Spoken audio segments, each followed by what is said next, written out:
Hello students, welcome to my channel online classes. और आज हम लोग कक्षा 11 भूगोल में अपने अगले टॉपिक पे चलते हैं। और हम लोग पढ़ रहे थे अध्याय 9 सौर विकिरण, ऊष्मा संतुलन एवं तापमान। और इसके अंतर्गत हम लोगों ने ढेर सारे टॉपिक पे चर्चा की थी और आज इसके अगले टॉपिक की बात करेंगे। और आज हम लोग पढ़ेंगे पृथ्वी का ऊष्मा बजट। क्या पढ़ेंगे? पृथ्वी का ऊष्मा बजट। अब इसके बारे में आज कुछ बातें हम लोग देखते हैं जो कि इम्पोर्टेंट है। तो शुरू करते हैं आज का वीडियो। और आज का टॉपिक है पृथ्वी का ऊष्मा बजट।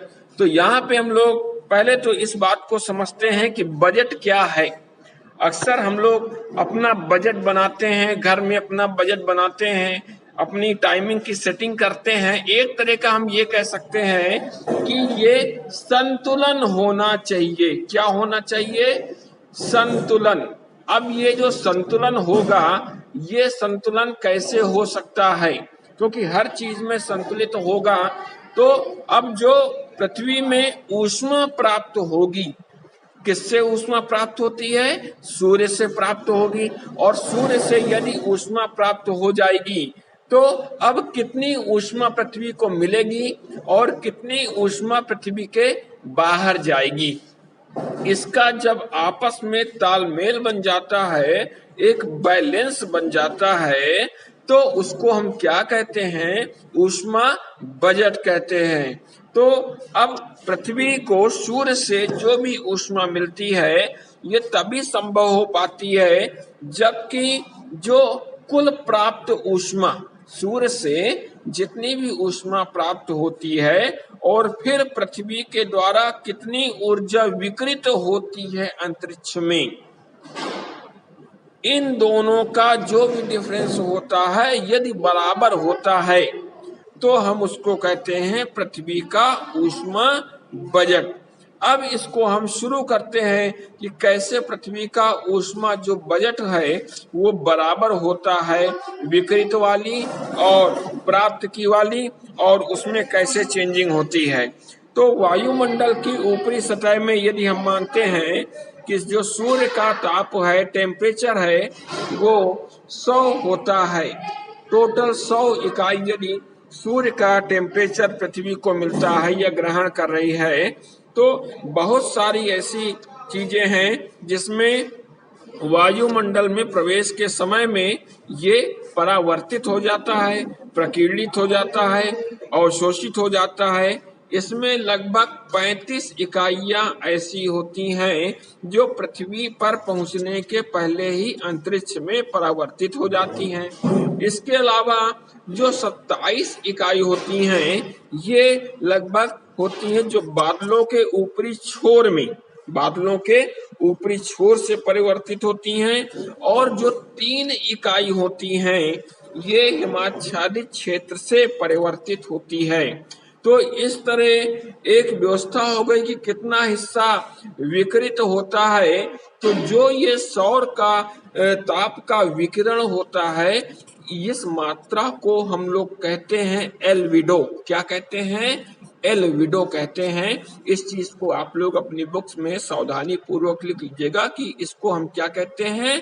एल्विडो कहते हैं। जो सौर विकिरण की ये मात्रा है, कितनी कितनी मात्रा में कहाँ कहाँ से विकिरित होती है, इसको हम लोग एल्विडो कहते हैं। तो अब यदि टोटल हम लोग यहाँ पे देखते हैं तो 100 में से लगभग जो 65% इकाई है, ये तो अवशोषित हो गई, जिसमें से 14 इकाई वायुमंडल में, 51 इकाई धरातल के माध्यम से, और पृथ्वी के द्वारा जो अवशोषित होती हैं ये 51 इकाई होती है, जो कि पार्थिव विकिरण के रूप में ये लौट आती हैं। और फिर जो 34 इकाई है ये वायुमंडल के रूप में रहती है, तो अवशोषित हो जाती है। तो अब क्या होता है? 6 इकाई स्वयं वायुमंडल के द्वारा, 9 इकाइयां संवहन के द्वारा, और 19 इकाइयां संघनन की जो गुप्त ऊष्मा होती है उसके रूप में ही ये होती है।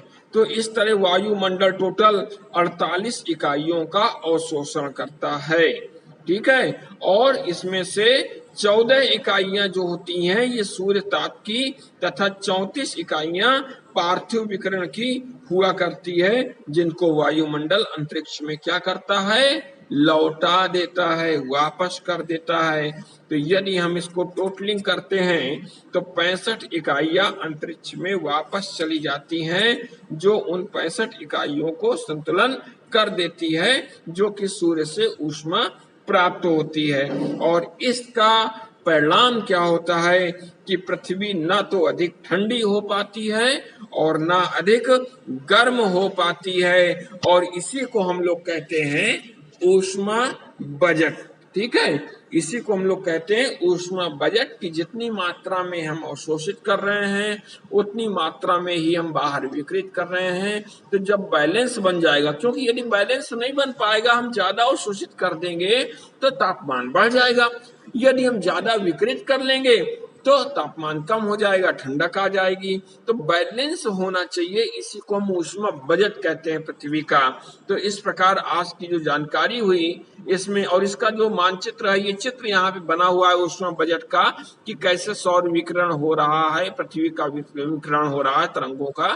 तो इस चित्र को आप बना लीजिएगा अपनी नोटबुक में और इसका डिटेल कर लीजिएगा, क्योंकि ये इम्पॉर्टेंट है आपका। और ऊष्मा बजट, तो आज हम लोगों ने ऊष्मा बजट के बारे में डिटेल में जाना, और इसके पहले जो भी हम लोग ने विकृत और सूर्य ताप के बारे में देखा था वो हमारे पिछले वीडियोज में है, उसको आप वहां से देख सकते हैं। तो अब हम लोग मिलते हैं अपने एक नए टर्न में नए टॉपिक के साथ।